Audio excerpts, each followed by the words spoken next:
जो पिछले दिनों आपने देखा, आपको हमें परफॉर्मेंस देनी चाहिए। ठीक है, के अंदर हम जब मैं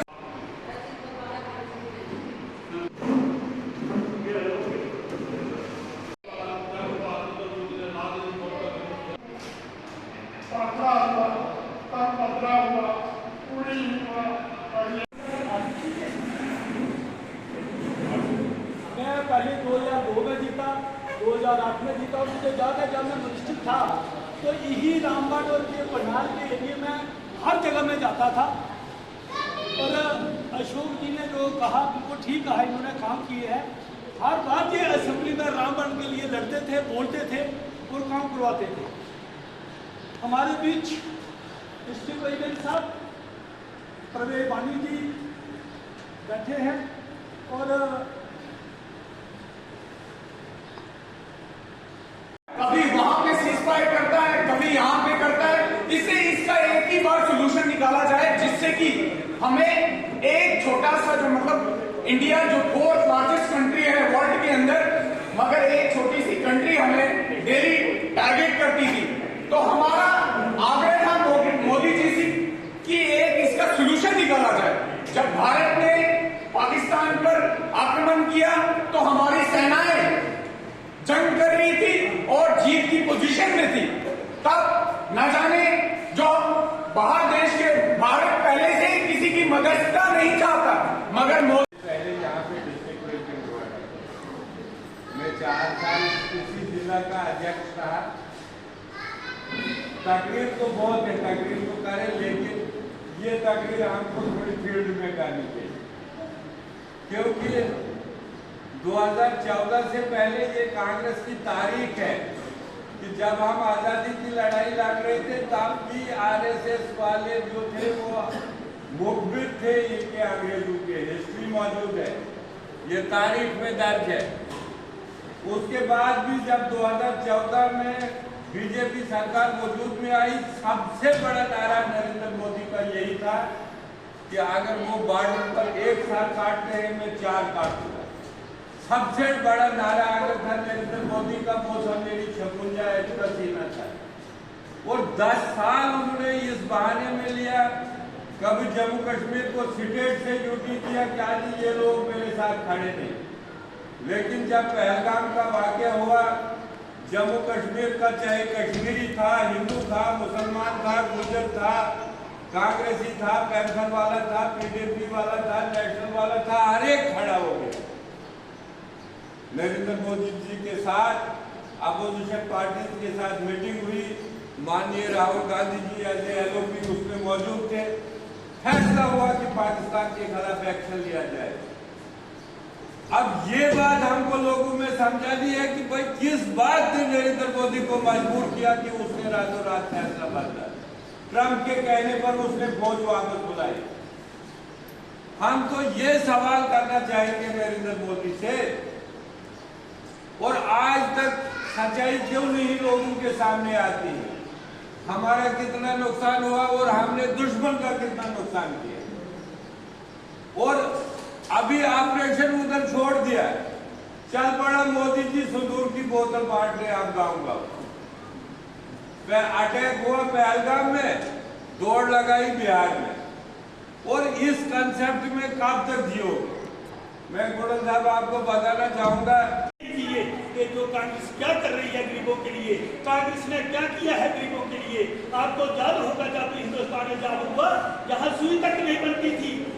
आज IIT, IIM डिग्री के कॉलेज के हमारे जहाँ APJ अब्दुल कलाम जी बड़े बड़े एटम बम बनाए, बड़े बड़े हथियार बनाए, बड़े बड़े मिसाइल बनाए, जहाज बनाए, बड़े बड़े एयरपोर्ट बनाए, बड़े बड़े हॉस्पिटल बनाए, एम्स बनाए। ये किसने बनाए? ये कांग्रेस ने बनाए। और जो है कांग्रेस ने बनाया, ये बेच रहे हैं। आपको याद होगा मैं कह रहा था 2013 में 14 में जब मोदी जी प्रधानमंत्री बने, उसे 13 दिन बाद कटरा में आकर रेलवे का उद्घाटन किया। क्या वो इन्होंने बनाया? ये बात अलग है कि डॉक्टर मनमोहन सिंह जी वो तैयार थे उद्घाटन करने के लिए, लेकिन मार्जिनल बोर्ड ऑफ कनेक्ट लग गया, इलेक्शन नोस हो गई, वो नहीं आ सके। आज कहते हैं मोदी ने किया। तो ये जो कांग्रेस की उपलब्धियां हैं, वो लोगों तक ले जानी है, बताना है। पहले खंड मिलती मरे नहीं मिलती, तेल मिलता है।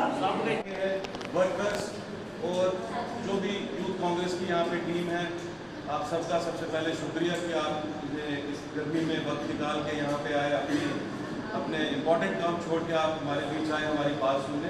तो जो आज की मीटिंग है, इसका जो उपलक्ष्य है वो है कि जो कांग्रेस पार्टी है उसका जो सपोर्ट है आर्मी को लेके, ऑपरेशन सिंदूर को लेके, लेकिन कुछ बातें हैं जो मैं कहना चाहूँगा यहाँ तमाम लोगों से, आपको बताना चाहूँगा कि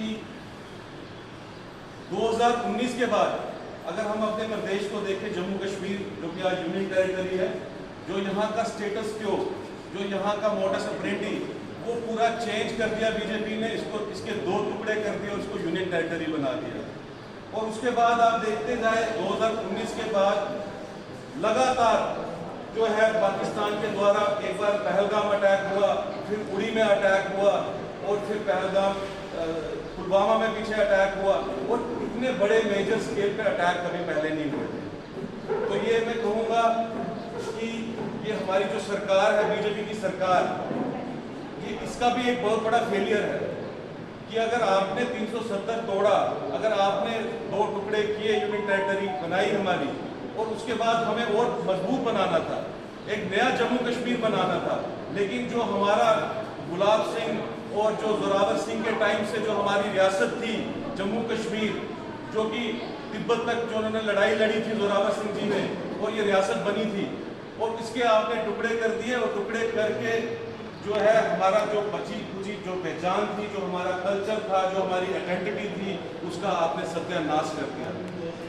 कांग्रेस के दौर में आपने देखा होगा, जब यूपीए की गवर्नमेंट थी, यूपीए फर्स्ट और यूपीए सेकंड, जितना भी काम हमारे डिस्ट्रिक्ट में हुआ है, मैं पूरे देश की बात नहीं करूंगा, मैं अपने डिस्ट्रिक्ट की बात करूंगा, वो कांग्रेस के टाइम में हुआ है। यहाँ पे आपको डिस्ट्रिक्ट मिला, यहाँ पे आपको कॉलेजेस मिले, यहाँ पे आपको 100 से ज़्यादा स्कूल जो है वहाँ पे यहाँ पे खोले गए, डिस्ट्रिक्ट हॉस्पिटल बना।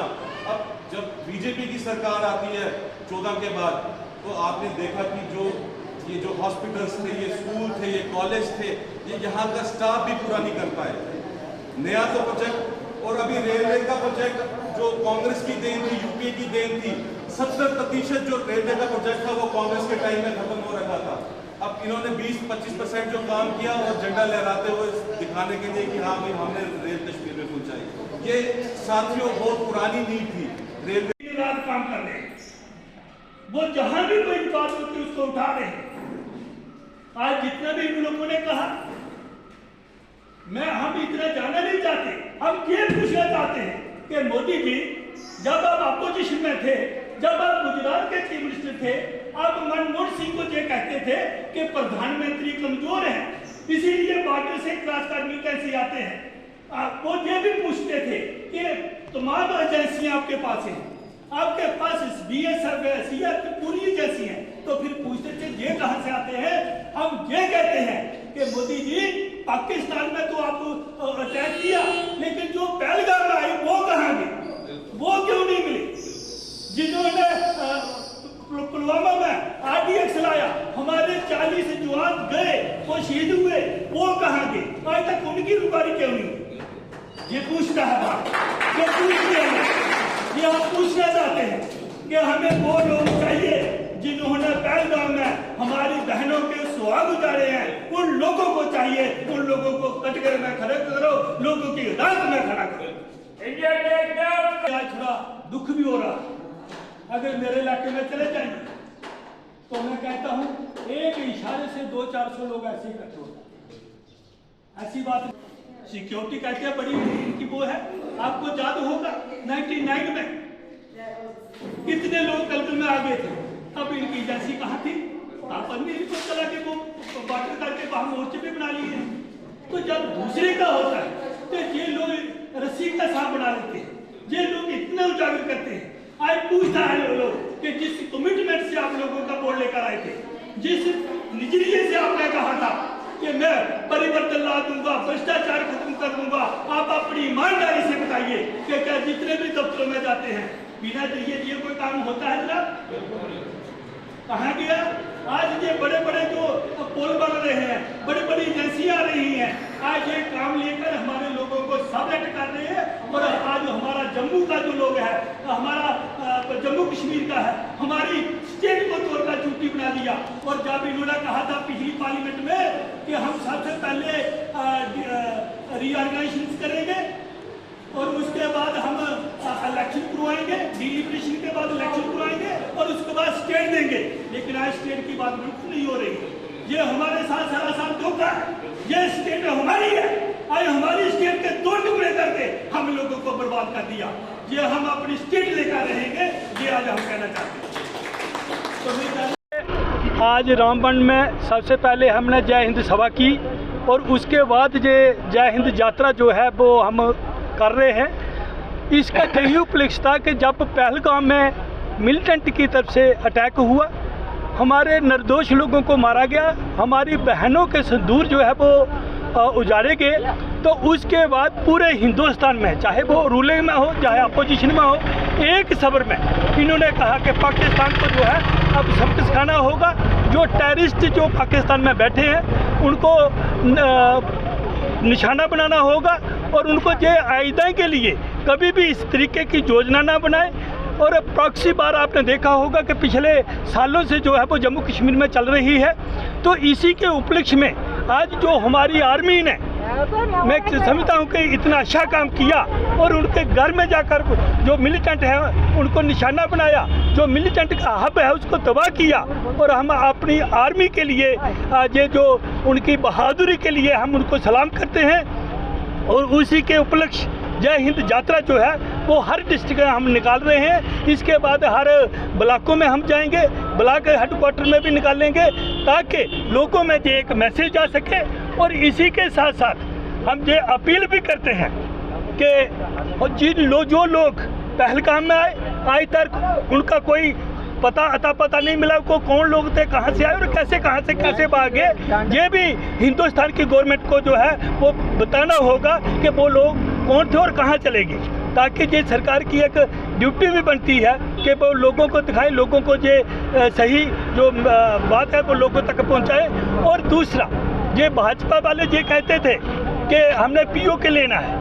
आज पूरा हिंदुस्तान, चाहे वो अपोजिशन है, हमारे लीडर राहुल जी खड़गे जी, उन्होंने कहा कि हमें कोई शर्त नहीं, हम सरकार के साथ हैं। आप जो भी पाकिस्तान के खिलाफ जो भी एक्शन लेना हम आपके खिलाफ हैं। लेकिन अफसोस इस बात का होता है जब ट्रंप जी ये मैसेज देते हैं कि मैं पूरी रात की जद्दोजहद के बाद ये मैंने कोशिश की है कि लड़ाई बंद करवा दी है, और पीओके तो कहीं दूर की बात है। जितने भी और भी जो टेररिस्ट कैंप थे पाकिस्तान में वो भी नहीं उड़ाए गए। तो ये सोचने बात है, देखने की बात है कि वो जो हिंदुस्तान 1971 में जब इंदिरा गांधी यूएसए गई तो उन्होंने ये कहा कि अब आपको लड़ाई रोकनी होगी और पाकिस्तान के खिलाफ कोई भी ऐसा एक्शन नहीं लेना होगा। इंदिरा गांधी जी ने बात ही भी नहीं मानी, वो सीधा हिंदुस्तान आई और उन्होंने पाकिस्तान के ऊपर अटैक किया। और जब तक बांग्लादेश आज़ाद नहीं हुआ तब तक उन्होंने अमेरिका का, यूएसए का फ़ोन भी नहीं उठाया। और उन्हें तब तक जब वो अपना एक्शन नहीं किया तब तक उन्होंने, हालांकि 1971 में इतने जो आज एडवांस टेक्नोलॉजी है वो उस समय नहीं थी, लेकिन इंदिरा गांधी ने अपना लोहा मनाया। लेकिन आज इस बात का थोड़ा अफसोस होता है कि जो हमारे प्रधानमंत्री जी जो अपने आप को 56 इंच की छाती दिखाते हैं और आज ट्रंप के आगे उन्होंने घुटने टेक दिए। ये मैं कहता हूँ कि एक पार्टी के लिए ही पूरे हिंदुस्तान का सिर जो है वो झुकता है। कि विश्व गुरु जो बनने जा रहे हैं, हम समझते हैं कि कोई भी हो, लेकिन जो हिंदुस्तान के खिलाफ जाएगा एकजुट होकर हम उनका मुकाबला करेंगे। और भारत के आगे बढ़ने के लिए कुछ भी करना पड़े, कांग्रेस जो है वो अपोजिशन, हम इसकी कड़े शब्दों में निंदा करते हैं। जैसे विजय शाह ने कहा कि ये कर्नल कुरैशी जो हमारी जो पायलट है, हमने इन्हीं की बहन से भाइयों को मरवाया है। तो जो मिलिटेंट है वो बहन नहीं, वो हिंदुस्तान की हमारी बहन है और हिंदुस्तान की आर्मी के ऑफिसर है, हमारी पायलट है और वो हिंदुस्तानी है। उसने जो ये कारनामा किया है, इस किस्म का जो शब्द कहना उसके लिए हम उसकी कंडेम्ड करते हैं। और इसी तरह जैसे उधमपुर के एमएलए ने भी कहा कि जो वहाँ के एयरफोर्स के ऊपर सवाल उठाए, हम कड़े शब्दों में निंदा करते हैं। और मैं ये कहना चाहता हूँ कि अगर इनमें जरा से भी शर्म हो, उनके इस्तीफे लेने चाहिए।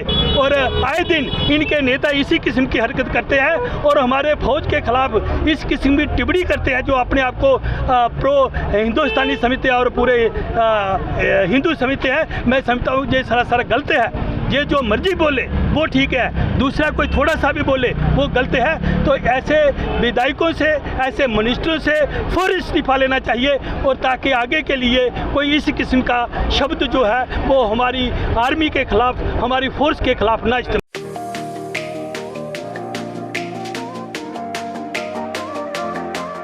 अब आ गया है ईवीको, एक ऐसा L5 इलेक्ट्रिक ऑटो जो करेगा आपकी हर समस्या का समाधान और देगा हर ऑटो को मत। जी हाँ, ई राइड है एक ऐसा इलेक्ट्रिक ऑटो जिसमें ड्राइवर सहित 7 लोगों के आराम से बैठने की जगह है, जबकि 6 सवारी बिठाना भी है अलाउड। 10,000 वॉट की पावरफुल मोटर चढ़ जाएगी खड़ी चढ़ाई। 17 किलोवाट की 230 AH की बैटरी देती है 150 किलोमीटर से भी अधिक की माइलेज, वो भी 3 साल की वारंटी के साथ, क्योंकि इसमें लगा है एडवांस बैटरी मैनेजमेंट सिस्टम। जबकि बैटरी चार्ज करने के लिए है एक इजी होम चार्जर। उबड़ खाबड़ सड़कों के लिए मजबूत शॉकर, सस्पेंशन व बड़े टायर। चोरी से बचाव के लिए इसमें लगा है GPS सिस्टम, डिजिटल डिस्प्ले, मजबूत मेटल बॉडी के साथ। मैदानी इलाकों में चलने के लिए है इको मोड, जबकि पहाड़ी इलाकों में चलने के लिए है पावर मोड। ई राइड में है चमकदार इंडिकेटर और तेज रोशनी की हेडलाइट। इसमें आपको मिलेगा inbuilt mobile charger, fire instrument, first aid kit और दमदार ब्रेकिंग सिस्टम भी। यानी अब सभी इलेक्ट्रिक ऑटो से ई राइड है सबसे अधिक दमदार व पावरफुल, और ये मात्र पैसेंजर में ही नहीं बल्कि कार्गो में भी उपलब्ध है, वो भी अधिक स्पेस के साथ, जिसे कहा जाता है छोटा हाथी।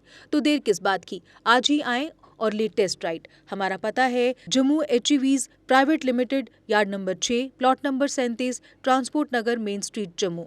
Mobile number 9780868883, 9070770000। जम्मू कश्मीर की खबरों के लिए जुड़े रहिए JK अपडेट के साथ।